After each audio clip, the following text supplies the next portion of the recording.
നമ്മുടെ ട്രാവൻകൂർ ദേവസ്വം ബോർഡിനെ അതിൻ്റെ കാലാവധി നീട്ടിക്കൊടുക്കാൻ ഗവൺമെൻറ് തയ്യാറായില്ല. അപ്പോൾ അതിൻ്റെ ഗുണം എന്താണെന്ന് മനസ്സിലായതുകൊണ്ട് തന്നെയാണല്ലോ തയ്യാറാവാത്തത്. 2019 തുടങ്ങിയ കൊള്ള അത് അന്ന് മുതൽ അത് അമർച്ച ചെയ്യാനായിട്ടുള്ള ശ്രമത്തിലായിരുന്നു. ഇപ്പോൾ ഉണ്ടായിരുന്ന ദേവസ്വം ബോർഡ് ഇന്ന് വരെ ഉള്ളൂ കേട്ടോ. ദേവസ്വം ബോർഡും യഥാർത്ഥത്തിൽ ഇന്നാണ് അതിൻ്റെ അവസാന അവരുടെ മീറ്റിംഗ്, ബോർഡിൻ്റെ യോഗം.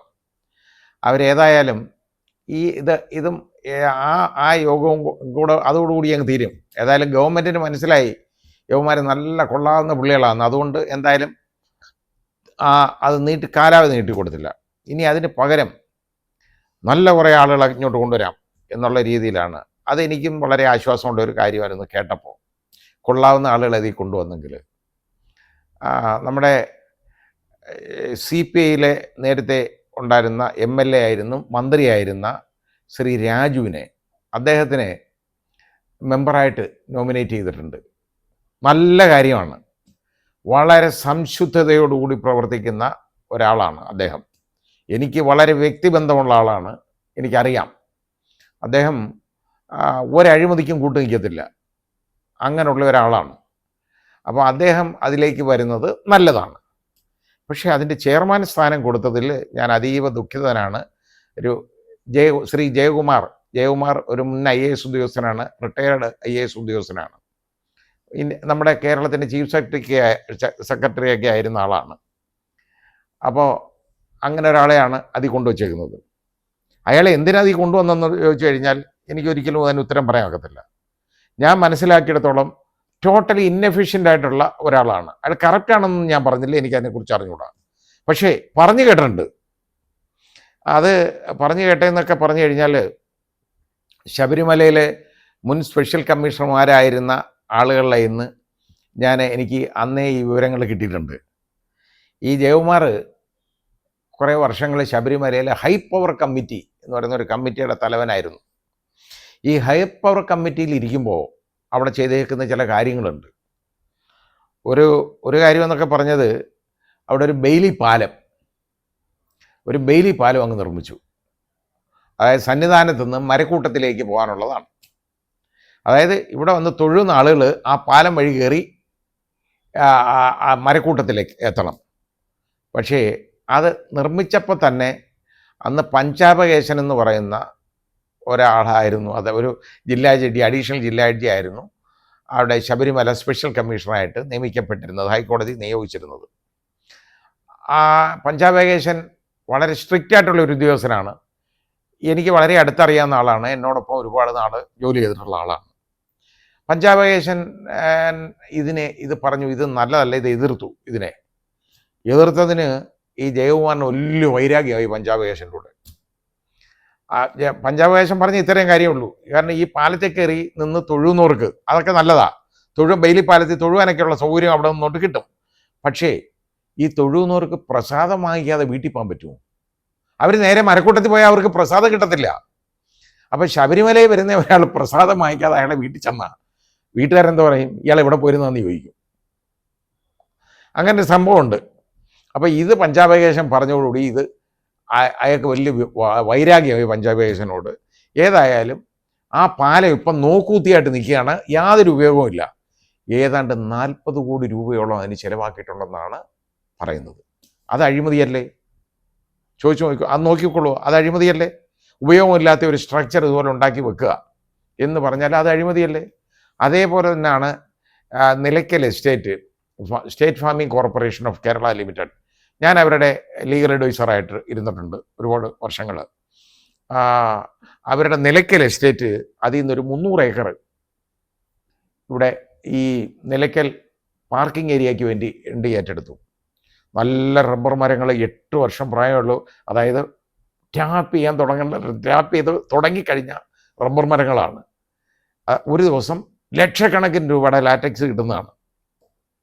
ആ മരങ്ങൾ മുഴുവൻ ഈ ജയകുമാർ വെട്ടിച്ചു. അത് വെട്ടിച്ചതിന് ശേഷം പാർക്കിംഗ് ഏരിയയ്ക്ക് കോൺക്രീറ്റ് ചെയ്യേണ്ട വല്ല കാര്യമുണ്ടോ? കോൺക്രീറ്റ് സ്ലാബുകൾ അവിടെ നിരത്തി. അതിന് വളരെ വലിയ കോടികളുടെ അഴിമതി അതിലുണ്ടായെന്ന് പറയപ്പെടുന്നു. അതൊന്നും ജയകുമാർ വാങ്ങിക്കാണണമെന്നൊന്നുമില്ല, അത് കുറേ കൂട്ടാളികളുണ്ട് കേട്ടോ. അതിൽ മുസ്ലിം നാമധാരികളും ഉണ്ട്, ഉള്ള കാര്യം ഞാൻ പറയാമല്ലോ, ഞാൻ കേട്ടിട്ടുണ്ട്. അപ്പോൾ അയാളുടെ പേരൊന്നും ഞാൻ പറയുന്നില്ല, കാരണം അത് അതിൻ്റെ ആവശ്യമില്ല. പിന്നെ ഇതേപോലെ അന്ന് അവിടെ ഈ ലേലം, ഇപ്പോൾ വിരി വെക്കുന്നതിൻ്റെ സ്ഥലം, അതുപോലെ ഓരോന്നിൻ്റെ നാളികേര ലേലം, ഈ ലേലമൊക്കെ നടത്തുമ്പോൾ ചെയ്യുന്ന ഒരു പരിപാടിയുണ്ട്. ആദ്യം കുറേ ആളുകളുടെ ഇന്ന് ഈ തുണ്ട് വാങ്ങിക്കും. തുണ്ടെന്ന് പറഞ്ഞത് എഴുതി കൊടുക്കണം രഹസ്യമായിട്ട്, അത് ചുരുട്ടി വെക്കും. എന്നിട്ട് പിന്നെ ലേലം വിളി. ഇപ്പോൾ ലേലം വിളിക്കിപ്പം 1,50,00,000 രൂപ എന്നിരിക്കട്ടെ, ഒരു ഈ വിരി വെക്കുന്നതിൻ്റെ എന്തെങ്കിലും ഒരു സ്ഥലത്തിന് വേണ്ടി ആണെന്നുണ്ടെങ്കിൽ അവസാനം ശരി, ഏറ്റവും ഹയസ്റ്റ് 1,50,00,000. അപ്പം പിന്നെ ഈ തുണ്ടെടുത്ത് തുറന്നു നോക്കും, ചുരുട്ടിയത് തുറന്നു നോക്കുമ്പോൾ അതിലുണ്ടുള്ള ഏറ്റവും കൂടുതൽ എന്ന് പറഞ്ഞാൽ ചിലപ്പം അതിൽ 1,60,00,000 ആരെങ്കിലും ഓഫർ ചെയ്തിട്ടുണ്ടെങ്കിൽ ഈ ലേലം അയാൾക്ക് കൊടുക്കും. എന്നിട്ട് എന്തെന്നറിയോ, ഇത് കൊടുക്കാന്ന് പറഞ്ഞിട്ട് ഈ തുണ്ട് പിച്ചി കീറി അങ്ങ് ദൂരെ കളയും, മാറ്റും. അപ്പോഴേ ഇത് കീറാൻ നേരത്ത് പഞ്ചാബ് കേശം തടഞ്ഞു, ഇത് നടക്കത്തില്ല, ഇത് കീറണ്ട, നിങ്ങളതവിടെ വെച്ചാൽ മതി എന്നായി. അതോടുകൂടി ഈ പരിപാടി അങ്ങ് നിന്ന് കേട്ടോ. അതിലും വലിയ വൈരാഗ്യം ജയകുമാറിന് ഈ പഞ്ചാബ് കേശനോടുണ്ടായി. പിന്നെ സംഭവിച്ചത് എന്താണെന്ന് ചോദിച്ചു കഴിഞ്ഞാൽ, പഞ്ചാബ് കേശൻ ഈ സ്ഥാനത്ത് നിന്ന് തെറിക്കുന്നതാണ് നമ്മൾ കാണുന്നത്. കാരണം 2 ഹൈക്കോടതി ജഡ്ജിമാർ, അത് ഞാൻ അവരൊന്നും പേരൊന്നും പറയുന്നില്ല, അവരുമായിട്ട് ഈ ജയകുമാറിന് വളരെ അടുപ്പമുണ്ടായിരുന്നു. അത് കാരണം ഏതായാലും പഞ്ചാബ് കേശനെ മാറ്റി പിന്നെ ജഗദീഷ് എന്ന് പറയുന്ന ആളിനെയാണ്, ജില്ലാ ജഡ്ജിയാണ് അവിടെ സ്പെഷ്യൽ കമ്മീഷണറായിട്ട് നിയമിച്ചത്. ഈ ജഗദീഷ് എന്ന് പറയുന്ന ആൾ എൻ്റെ വളരെ അടുത്ത സുഹൃത്താണ്. അദ്ദേഹം എന്നോടൊപ്പം, ഞാനിവിടെ രജിസ്ട്രാർ ജനറലായിട്ട് ഹൈക്കോടതി ഇരിക്കുമ്പോൾ എന്നോടൊപ്പം സബോർഡിനേറ്റ് ജുഡീഷ്യറിയുടെ രജിസ്ട്രാറായിരുന്നു.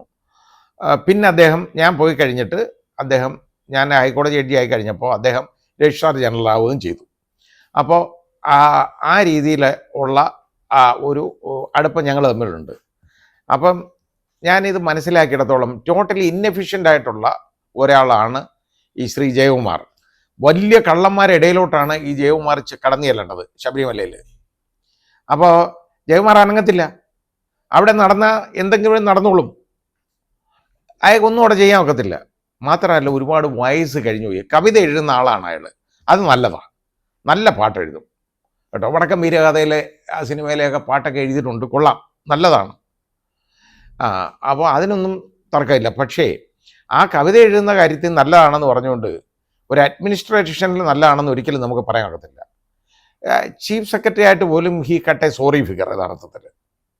അതേപോലെയാണ് ഇനിയിപ്പോൾ ഇവിടെ സംഭവിക്കാൻ പോകുന്നത് നമുക്ക് മനസ്സിലാക്കാം, അത് തന്നെയാണ്.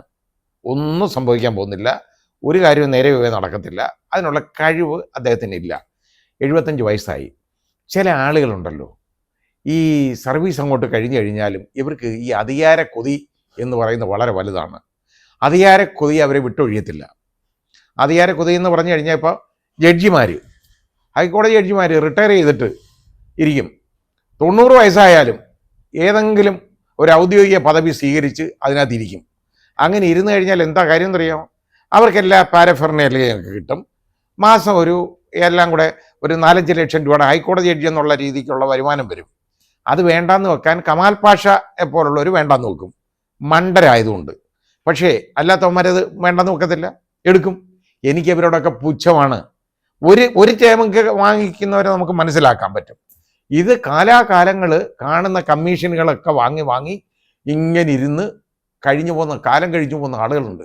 അധികാര കൊതിയാണ് അവർക്ക് വേണ്ടതെന്ന് പറഞ്ഞാൽ സർക്കാർ കാറ്, അതുപോലുള്ള സ്റ്റാഫ്, ഇങ്ങനെയുള്ള കാര്യങ്ങൾ, ശമ്പളം, ഹൈക്കോടതി ജഡ്ജിയുടെ നിലയിലുള്ള ശമ്പളം, ഇതെല്ലാം ഇങ്ങനെ വാങ്ങിക്കൊണ്ടിരിക്കണം.